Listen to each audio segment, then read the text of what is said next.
All right, welcome, ladies and gentlemen. As Chandy said, I'm Damon Gibbs, solution consultant from Typify based in South Africa, Cape Town. It's a very expensive city because somebody has to pay for that mountain. My talk today is to introduce you to accessibility and the implications for publishers and content developers and how to get there with Typify. So one can think of accessibility as a door to a room. You open the door and you walk through and you enjoy all the benefits that are inside. In the publishing world, this takes on many different facets. One being that the content, and the other the device that the content will be used on. The goal of accessibility is to be inclusive, and for publishing, this is allowing people, regardless of any special needs, the ability to read, hear, and interact with your content. The barriers to content and comprehension can mean different things to different people. So poor eyesight, limited physical ability with your hands, dyslexia, colorblindness, just a few. And often these impact negatively by the very thing that we are trying to give them, the content. Now think about some of your publications. Have you ever used multiple colors in your tables? Typically accounting tables, for example, to show positive and negative numbers, red and green or red and blue. This is not so great for somebody who suffers from color blindness and has difficulty telling the difference between these two colors. Just by using brackets to indicate negative numbers would have made a world of a difference. That great font that the designer said that you had to use, where the O and the A were not too dissimilar, well, if you're dyslexic, you've got a problem. So reducing barriers to content is not about dumbing down content, but rather creating an environment where the physical limitations become temporary and usability is increased. So making accessibility improvements should always help people. And in the best case, we take something from being unusable to usable for some people. And in the worst case, we make something a little easier to use for everybody. So disabilities are not binary. Everybody is imperfect in some respect, and we all fall somewhere in the continuum. I wear 2 pairs of glasses, not at the same time, but I wear 2 pairs of glasses. And when looking for a definition of disability, I came across this formula, which I think was quite poignant, especially for publishing, as it moves a disability away from a condition that somebody has to include the circumstances or environment or a thing which creates that disability. So here are 2 card machines. And I think we've all encountered these card machines at some point. So if you have some difficulty with your ability with short-sightedness, for example, and just look at the 2 on screen, or your finger dexterity, the interface creates a real barrier and a challenge to make a payment due to the small typography or poor color rendition. And so this is not really great fun when you're in a long queue and your inability to use the device efficiently is frustrating due to you experiencing a temporary, although a minor, disability. And even though you might think of yourself as full able-bodied. So you could be perfectly able-bodied individual, but if you have difficulty reading something because the font is too small, all the colors are not, don't have the correct contrast, you are temporarily experiencing a disability and now fall somewhere on the continuum. Adoption of accessibility opens up new worlds to many people previously excluded from opportunities, such as ramps next to a building where people with mobility challenges or perhaps are confined to wheelchairs can use. And don't forget, having a ramp outside a building makes it easier for people pushing children in prams or, strollers, or commuting on a bicycle. So it's definitely important to realize that improving accessibility to content is an improvement to everyone.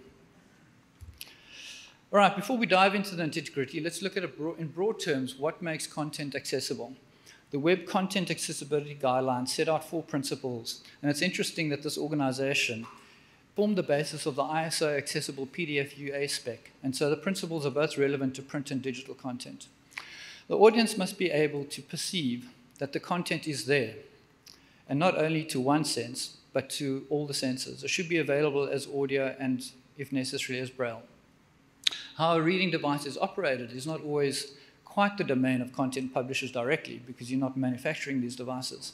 However, when publishing to accessibility devices, the content must contain the correct features in order for these devices to convert the content on the fly, for example, to audio. For sight-impaired audiences, creating understanding could mean inserting or adding alternative text for complex tables and images. This also goes to how content is written, language level, sentence complexity, and perhaps breaking text into smaller paragraphs. And I think by now publishers recognize the document formats and data structures which have persisted through various publishing technologies and in what I feel is over generations, and are now considered robust. And as much as many may sometimes shy away from it, XML-based content has consistently provided durability, scalability, and flexibility. It is no coincidence that for all the shiny interfaces and widgets in InDesign, there's still support for XML under the hood, or that Microsoft Word, although we kind of disagree on what, well, not that I disagree, but that it has a form of XML built into it. With these principles in mind, Typify leverages InDesign to include accessibility in its outputs. But let's have a look at why organizations are adding accessibility to the content. Well, we can start with perhaps just the ethics of it. The UN has defined accessibility to information and communication technology as a fundamental right. And as curators and custodians of knowledge, there is a certain obligation to ensure that content is available to everyone, irrespective of what physical challenges they might have. So if the ethics doesn't motivate publishers, let's have a look at money. Now, how would you like to grow your potential market by 10%? Well, according to the World Health Organization 2018 report on blindness and vision impairment, 826 million people have near vision impairment. That's roughly the population of Europe, give or take Brexit. Further to this, the world's population is aging, and visual and hearing impairments are more pronounced in the population over 60, in my case over 50. And with the increasing birth rates, there are more children with visual impairments. But for me, the staggering statistic from the World Blind Union is that 90%, 90%, of published material is not available to the visually impaired. All right, so now that we've had the carrot, I guess there's always the stick. Increasingly, countries have either adopted and or implemented legal treaties and frameworks or created their own. In the US, Section 508 is a set of regulations and standards which prohibits discrimination against individuals with disabilities. It is part of the original Rehabilitation Act of 1973 and was refreshed just in January 2017 and requires, I'll quote, telecommunication products and services to be accessible to people with disabilities. And this includes, and I quote again, any and all digital communications that a company under Section 508 jurisdiction creates must be 508 compliant. And this includes website content, emails, computer software, gaming systems, apps, and PDFs, versions of traditionally printed assets. So the Act not only applies to federal agencies, but anyone doing business with a federal agency. So this is very far-reaching effects. On the international side, the Marrakesh VIP Treaty, in the full name, the Marrakesh Treaty to Facilitate Access to Published Works by Visually Impaired Persons and Persons with Disability, is a treaty which, and I'll quote again, requires contracting parties to introduce a standard set of limitations and exceptions to copyright rules in order to permit reproduction, distribution, and making available of published works in the formats designed to be accessible to VIPs, and to permit the exchange of these works across borders by organizations that serve the beneficiaries. The treaty was adopted in June 2013 and came into force by eligible parties at the end of September 2016, and to date there are 54 contracting parties. In essence, the treaty allows for the creation of an exception to the copyright laws to allow an accessible version of the content to be created by somebody other than the rights holder. And as publishers, I think it is in your best interest to create an accessible content up front, or at least an accessible version of your content. While some of these are perhaps not strictly enforceable by legislation, it does show that adoption is growing and being taken rather seriously. There are a lot of similarities across the different regions, and would be worth chatting to your legal departments to figure out which of these entities will have an effect on your organization and a best strategy for future. So to give you an indication of the extent of the adoption of the UN Convention on the Rights of Persons with Disabilities, the areas in red are countries which have signed the convention and either have a protocol in place or ratified to have a protocol in place. There are a few countries who have not signed, but by far the majority have endorsed the concept of accessibility as a fundamental human right.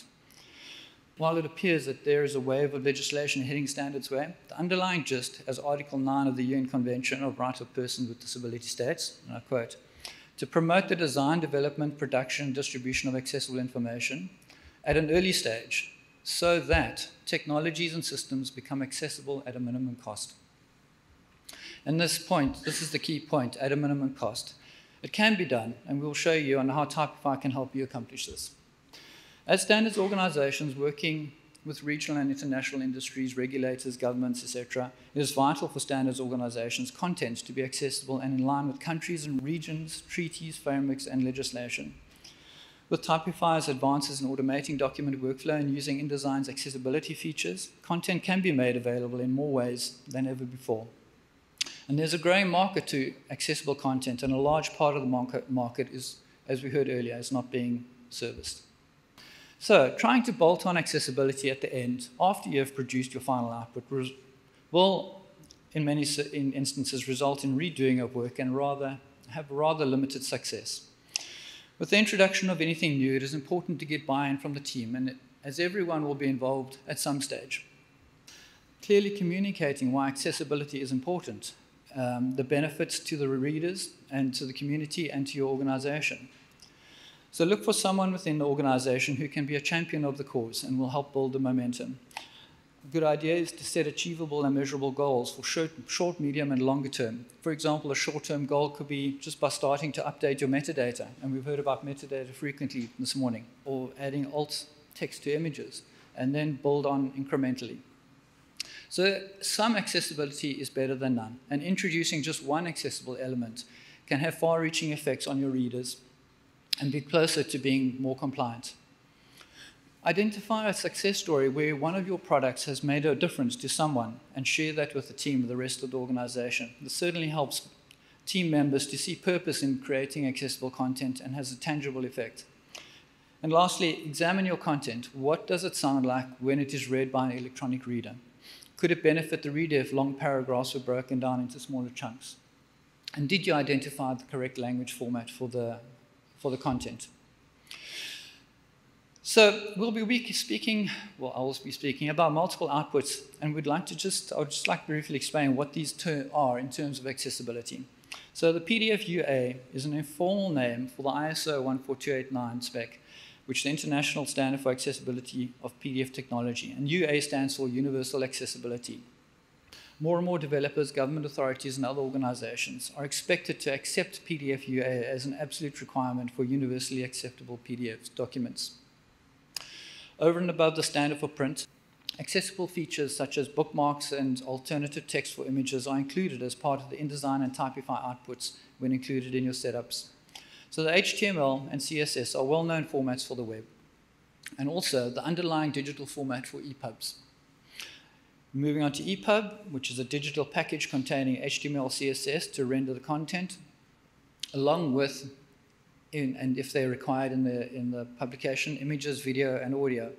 There are a few other EPUB-specific files which holds information about the metadata and determines what the reading order is, and a table of contents. So EPUB has evolved over the years, and now in version 3 with read-aloud capabilities and in some instances live braille.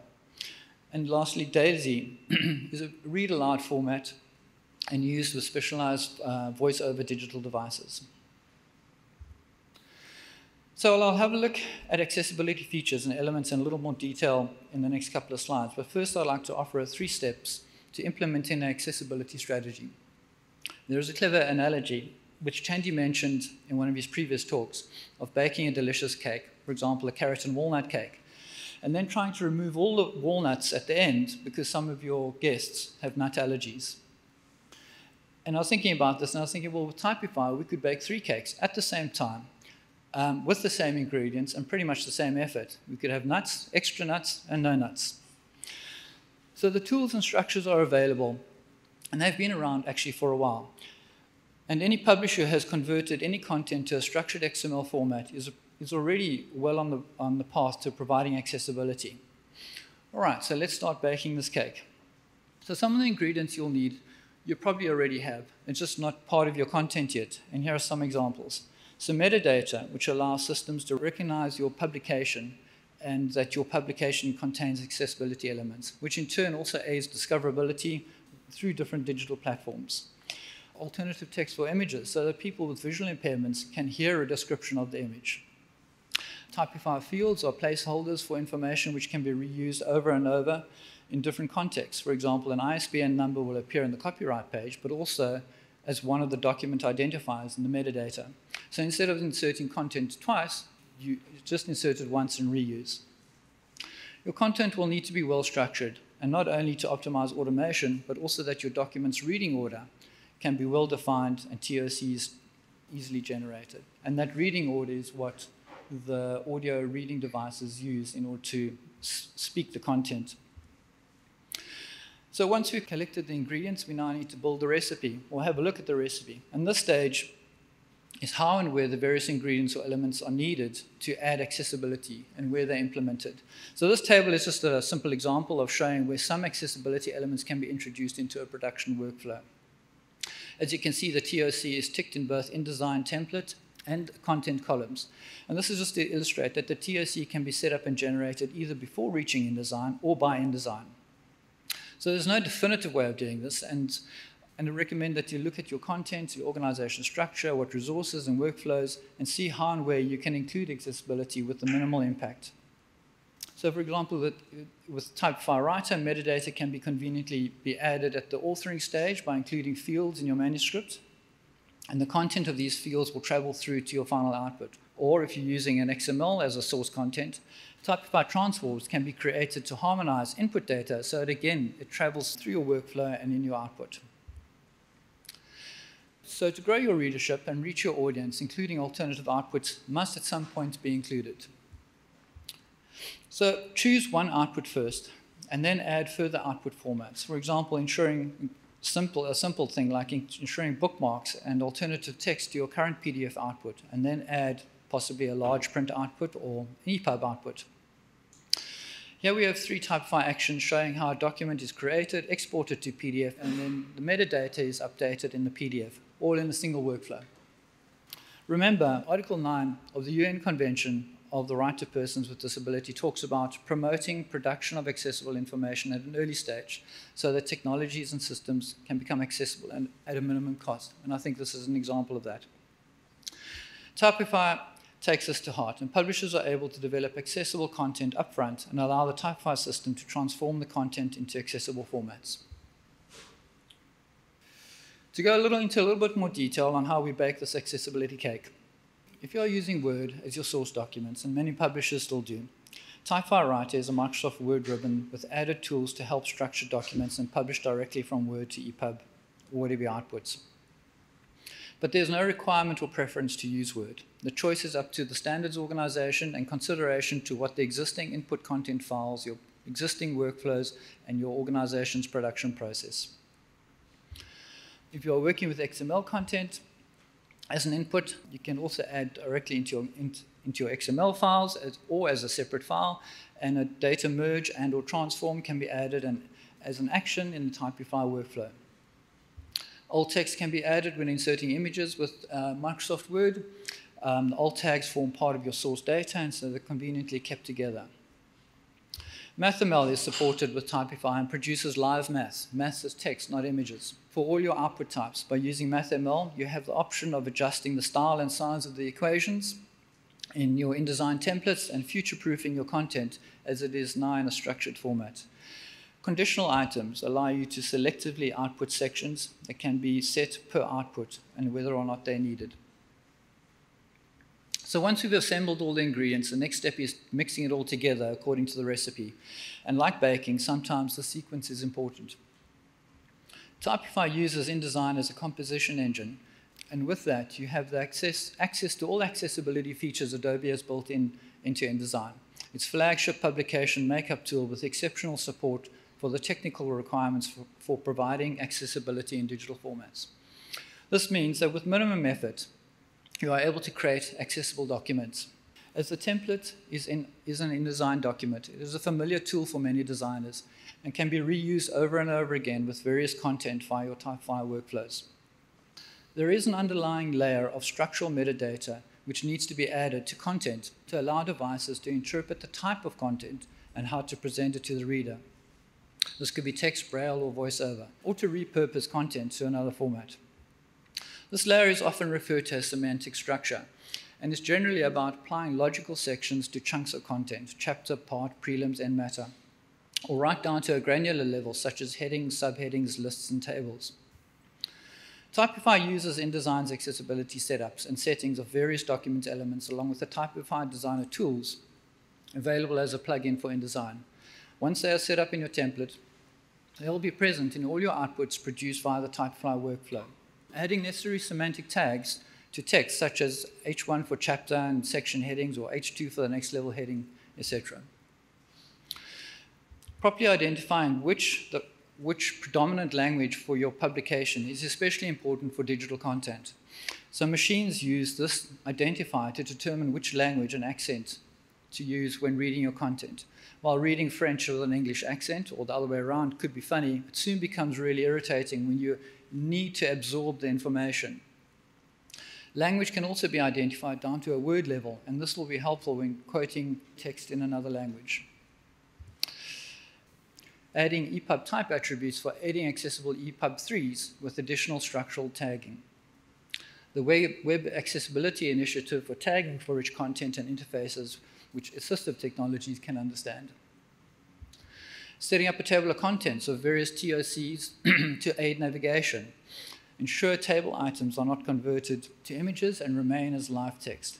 It's very tempting to retain layout of complex tables by saving them as an image and placing them back into your publication, into your digital content. If there's no alternative, a good description via your alternative text will be necessary to provide some information to the content of the table. Word tables and the styling is supported by Typify Workflow. Leaving a table as text also gives the opportunity to present a table in a more cohesive manner. Merging blank cells in the first column of a table will reduce the amount of times a screen reader will iterate through the cells and read each one even if it's blank. Hyperlink cross-references are available for readers to navigate through the content. Of course, the styling of these hyperlinked items can be adjusted from within Typify InDesign template by gives you full control over the look and feel. Anchor images as part of the text so they remain in the correct position with the content and reflow when the content is resized, as those who have produced EPUBs will understand. And as alt text have been added during the authoring stage, the alt text will be added to the images and included in the exporting. By including the above settings, PDF outputs will be structured and properly tagged. And with the correct setups as above, once again, Typify will bake this straight into your outputs. And as we are working with an InDesign template, it can be used over and over again for all your content. And Typify is able to produce accessible content for all your outputs. Right, and the last step is putting it all together and baking. The Typify workflow is made up of interchangeable modular actions which perform specific tasks. So an XSLT transform is one of these actions and is a powerful and efficient method of updating and harmonizing data before it reaches InDesign. For example, while InDesign has a TOC feature, it can be limited and when trying to build multiple conditional TOCs. For example, you cannot yet build a TOC across only certain sections within a file or certain files within a book unless you have unique paragraph style names.